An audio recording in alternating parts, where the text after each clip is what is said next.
আসসালামু আলাইকুম ওরহমতুল্লাহি ওবারাকাতুহু। আপনি কি কখনো ভেবে দেখেছেন পৃথিবীতে সবচাইতে ধনী মানুষকে? পৃথিবীতে সবচাইতে ধনী মানুষ হচ্ছে মুমিন ব্যক্তি, নামাজি ব্যক্তি। আপনি অবাক হচ্ছেন?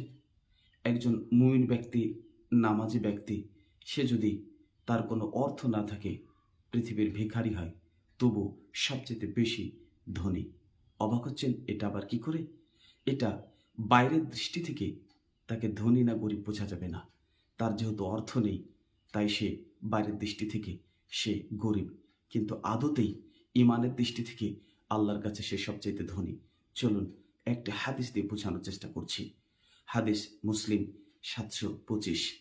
আল্লাহ রসুল সাল্লাল্লাহু আলাইহি ওয়াসাল্লাম তিনি বলেছেন যে ফজরের 2 রাকাত যে সুন্নত নামাজ রয়েছে, এই নামাজের মূল্য পৃথিবী এবং পৃথিবীর মধ্যে যা কিছু আছে তার চাইতে বেশি। আপনি কি বুঝতে পারছেন?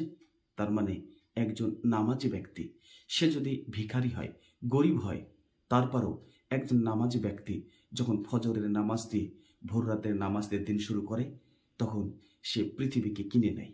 2 রাকাত নামাজের মূল্যই হচ্ছে পৃথিবীতে যা কিছু আছে এবং পৃথিবী সহ তার চাইতে বেশি মূল্য।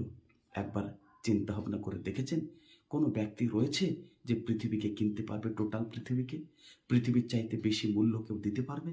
পৃথিবীর যা মূল্য, তার চাইতে বেশি মূল্য পৃথিবীতে আর কিছু নেই। অতএব এটা আল্লাহ সুবহানাহু ওয়া তাআলা ছাড়া কেউ দিতে পারে না। একজন মুমিন ব্যক্তি প্রতিদিন সকালবেলায় এই পৃথিবীকে কিনছে, কিনে দিন শুরু করছে।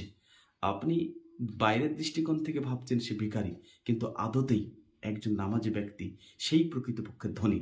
কিন্তু এই অর্থ এই পৃথিবীতে সে পাবে না, কিন্তু মৃত্যুর পরে সে জান্নাতে যাবে। আর যারা দিন শুরু করছে বেঈমানদের মতো আল্লাহর ইবাদত না দিয়ে, তারা শয়তানের ঝান্ডা নিয়ে দিন শুরু করছে।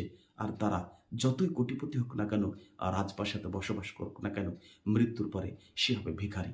অতএব একজন মুমিন ব্যক্তি, একজন নামাজি ব্যক্তি হচ্ছে পৃথিবীতে এবং পরকালে সবচেয়ে ধনী ব্যক্তি।